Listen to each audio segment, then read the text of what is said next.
1953లో చండీరాణి మూవీకి డైరెక్ట్ చేసిన భానుమతి గారు 19 సంవత్సరాల గ్యాప్ తర్వాత అంతా మన మంచికే అనే మూవీకి డైరెక్షన్ చేశారు.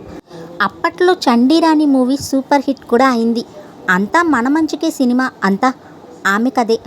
స్క్రీన్ ప్లే, మాటలు, సంగీత దర్శకత్వం, సినిమా డైరెక్షన్, ప్రధాన పాత్ర అంతా భానుమతి గారే. ఆడటానికి ఏదో 100 రోజులు ఆడిందేమో, కానీ కమర్షియల్గా అంత సక్సెస్ కాలేదు. 13 వారాల పాటు ఆడింది.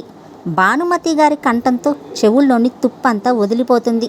నీవేరా నా మదిలో దేవా, తిరుమలవాస, ఓ శ్రీనివాస, నేనే రాధనోయి గోపాల, అందమైన ఈ బృందావనిలో సరిగమ పాట పాడాలి, పాటలోనే పాఠాలన్నీ, చల్లగా హాయిగా లాలించు లాలి నేనేరా అనే కొన్ని పాటలు ఈ సినిమాలో చాలా అద్భుతంగా పాడారు భానుమతి గారు.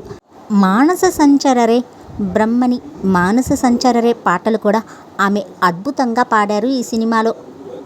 డివి నరసరాజు గారి మాటలు తూటాల్లాగా పేలుతాయి. ఈ సినిమాలో కృష్ణ గారికి జోడీగా టి పద్మిని గారు అనే నటి నటించారు. ఆమె తెలుగులో మరే ఇతర సినిమాల్లో నటించినట్లు లేదు.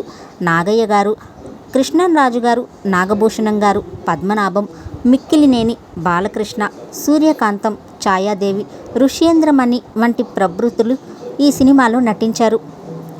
మహిళల సత్తా గురించి చాటి చెప్పే కథాంశం ఉన్న ఈ సినిమా చాలా బాగుంటుంది. మహిళలకు బాగా నచ్చింది కూడా.